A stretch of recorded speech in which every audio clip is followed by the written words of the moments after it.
Hey there, guys. Decided to make another video. Kind of just like a little update on how things are going. Not much has changed since the last video. I've just spent more money on stuff that I haven't used yet. So, I believe last video I mentioned starting doing some like installation stuff in the engine bay, which I barely started, by the way. So I'm using some boom mat thermal acoustic type shit. It has like adhesive on the back of it. You tear this little clear coat thing off and then stick it on there. I tried to use some paper as like a template so I don't have to waste a whole bunch of it, but then I realized that as long as I'm not like cutting gregarious shapes, right? As long as I'm like measuring and trying to stick to the basic lines, right? I can sort of get away with cutting it and then putting the piece back in afterwards, because like really the only thing I'm avoiding here is like a few like the engine or hood latch like mechanisms, right? I have to avoid those, and then also the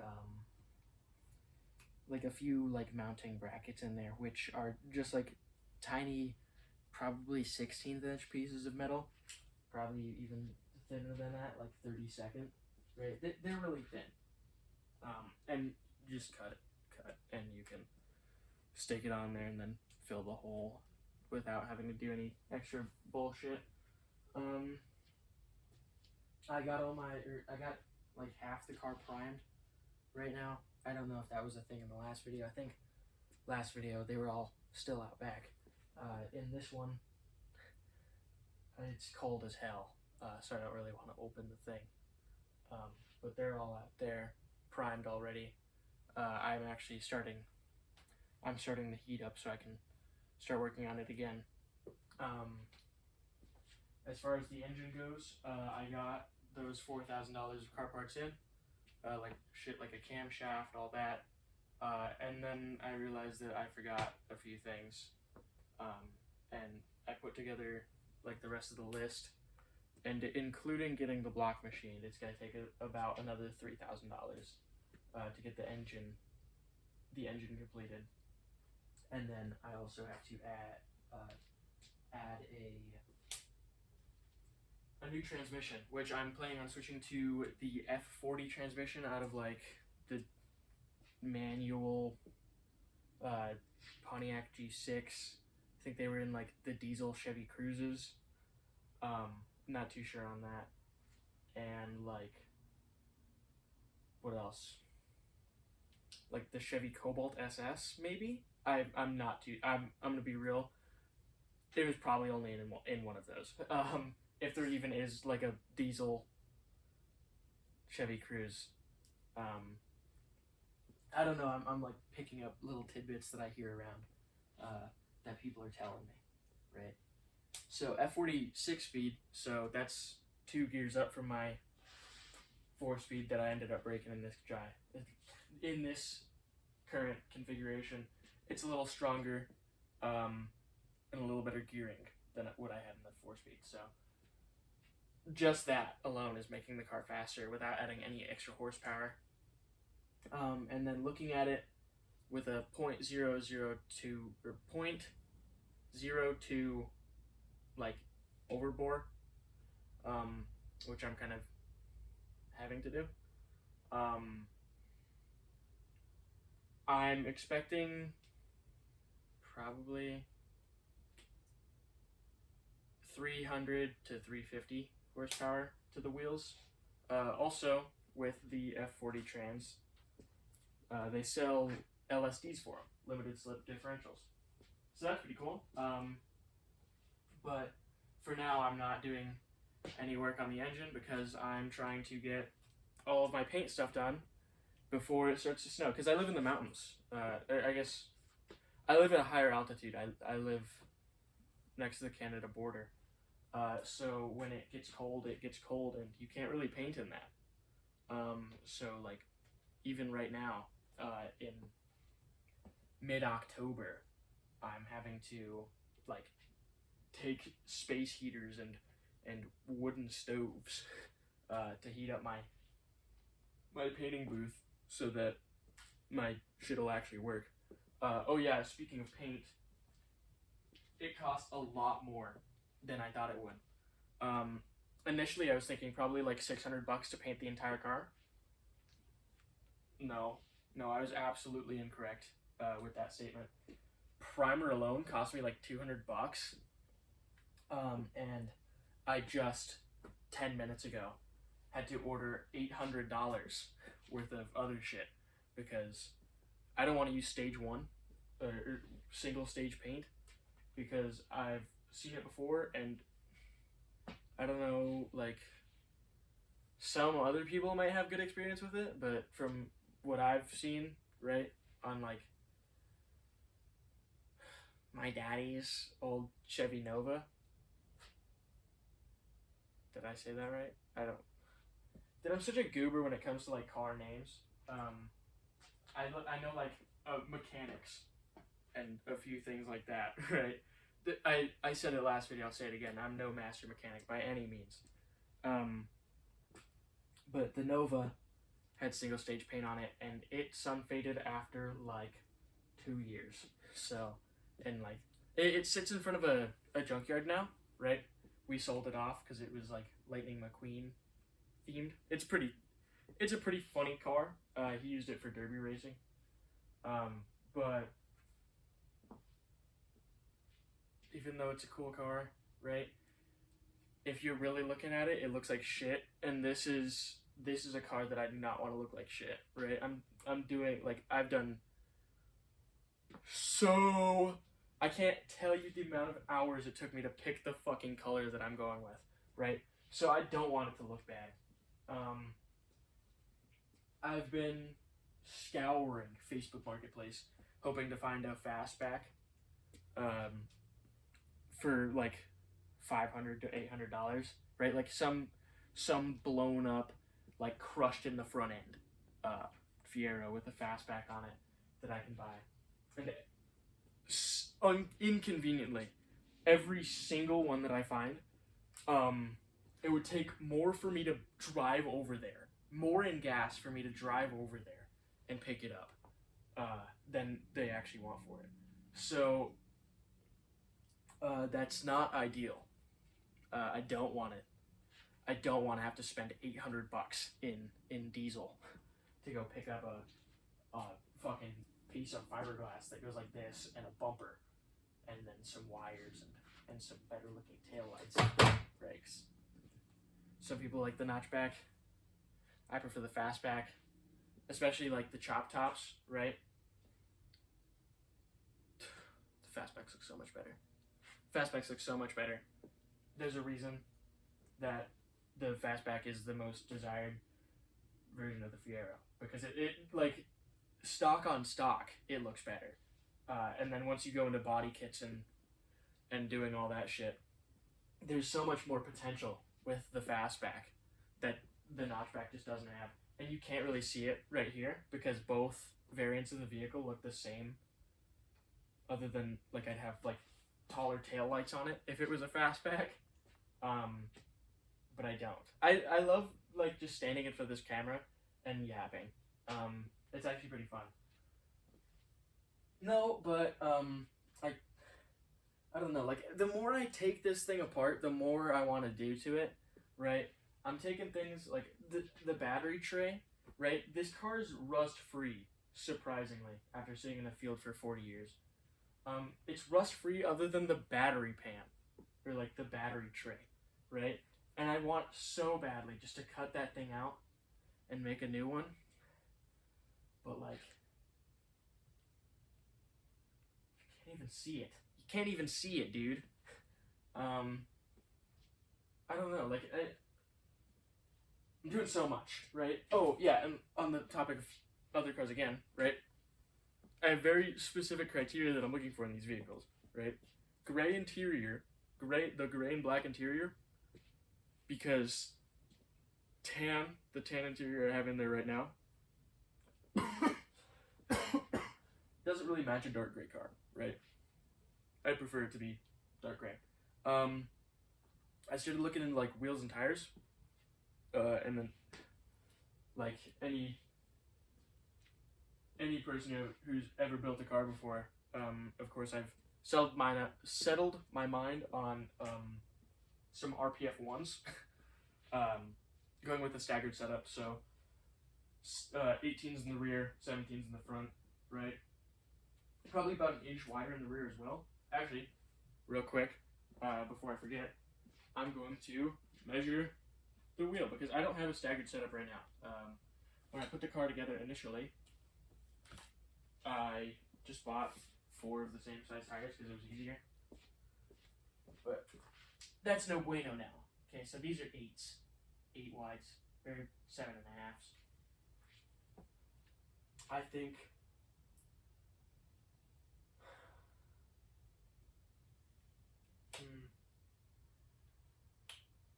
I mean, I don't want to go too crazy with it, but I do want to have enough tire to use, like, efficiently. I don't have big tires on the back. I know that. Maybe some, like, I don't even know where I want to go with these tires, right? I mean, that's the last thing I gotta worry about right now. There's so many other things. Oh, this is kind of interesting. I'm trying to manufacture my own, or like fabricate my own headlights, or like headlight casings, whatever. If you've ever seen like the C5 Corvettes with those tiny square headlights, right? They're made by Night Drive TV. I'm pretty sure is the name. Pretty cool guy. He puts a lot of work into that shit, and he sells the lights. So I didn't like even think that this was a feasible thing until I was scrolling through Facebook a few days ago, and I came across this one thing. It's like Fiero Shop or something like that. He has a website, and it's kind of the same thing as in the C5, like square headlight setups, where it's three of them next to each other, right? And I was looking at it, and it looks feasible for someone with my amount of knowledge to make. So I've sort of set off in this adventure. I wish I had my model out here, but I've been working on it inside, where it's always heated and not just when I'm in here. Oh yeah, by the way, I got a fucking haircut. I don't like it that much. I like the hair longer. Yeah, but I'm gonna create like a 1-to-1 model, and then I'm gonna hand that model off to one of my buddies who I'm gonna have manufacture out of like 16th inch aluminum, and then bring it back to me. See how that fits in there. See if it like moves around with the thing. If it fits in the casing, whatever the fuck. If it goes in with like the stock components, right? If it meshes in there, and then if it does, from that point on, I'll go on about buying lights and figuring out how to adapt them into the already intact wiring harness, which, from the sound of it, from the guy who made the Fiero space ones, not super hard. Oh yeah, I don't know if I said it, I might just be repeating myself. The reason I'm looking at manufacturing my own is because the Fiero space design, they're all in like a flat line, right? But I prefer it how the C5 did it, where there's like a 1/4 inch offset between each eye. So the like most center one is like a 1/2 inch forward from the like furthest outside one, and the one in the middle is like a 1/4 inch offset of both of them. And I feel like the staggered setup would look just ever so slightly better than flat. And if I figure it out, I've already sort of decided that there's like maybe 2 other people who I don't even know, who I'd be willing to help out and maybe try and figure something out for them too, because they seem to be in like the same boat as me, right? Both younger Fiero owners who are very active on Instagram, surprisingly. I don't know where one of them lives, but I know the other one lives like 2 hours away from me, so I'd be willing to help them out with that. Past that, not too sure what else I have to talk about. Yeah, $4,000 in parts came in. Oh yeah. No, I already mentioned it. The extra money it's gonna take. I don't know what the fuck I'm like. I wish I had like a checklist of things I could go across. Since I made the video, I haven't done jack shit. I got parts in, painted a little bit, and then started doing some thermal insulation.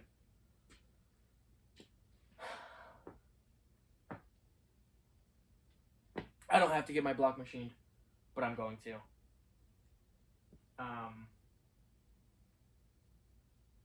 Complete rebuild.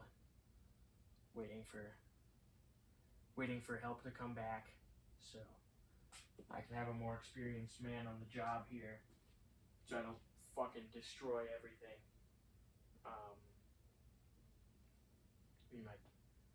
All of my components seem okay, right? Like the internal components, I think, from the looks of it, like this is probably the cleanest engine I've ever opened. Past a bad lifter. And this thing had upwards of 200,000 miles on it. The transmission broke before the engine did. Actually, the only issue I've had with the engine, after not even opening it up, after driving it around for forever, was not letting it warm up enough, and then revving it too high, and my block heater, the block heater gasket shot it out of the side of the block and then sprayed coolant everywhere. Past that, I haven't had a single issue with it. There was an issue with ignition, but that was outside of the battery. That was because one of my battery cables was fucked, and I didn't even replace it. It was like, it's out of frame, but there's like the ring that goes around the battery, and then there's like this flat piece that connects to it, and the cord goes off of that, right? And there's like a little bolt, and that bolt wasn't tight enough. And I spent like 3 weeks having random people jump me at like gas stations and shit every time I turned the engine off, because I didn't think to like, I checked grounds, and I was like, I have no fucking idea what's wrong with it. Maybe it's my battery. I switched batteries to another one I had. I didn't spend money on it. I went through, I like took everything off. I cleaned it. And then when I was taking it off, taking off the positive cord, I was like, this thing is wobbly as shit. So I took like an 8mm and tightened it, and I haven't had a problem with it since. I have to do so much work. I think. Oh yeah, I didn't bring up the F40 transmission pricing. And it's the last thing I have to do. It's the last thing I'm going to be worrying about. But the transmission itself costs probably $1,500. I think it's Fiero Guru or something like that, has a kit for the an adapter kit, right? So I can use like he sells like the shifter cables for it, the bracket, and the thing like that. So I don't really have to fuck with that, but I have to find like axles that'll work. And I might have to get a trans mounter, but I'm not too sure about that either. because again, that's down the line. That's probably like 2 months down the line, so I'm not really looking into it. But yeah, I mean, it's really all I got. I think I'm gonna finish installing my insulation and then do some more sanding, and update you guys when something significant happens. Like I take more shit off the engine block or something. I don't know. Maybe more parts come in. Maybe I finish painting. Actually, that's a good one right there.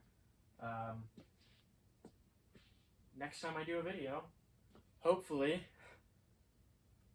I'll be like halfway done painting because this shit takes so long. But yeah, so I'll see you again later or something. Or something.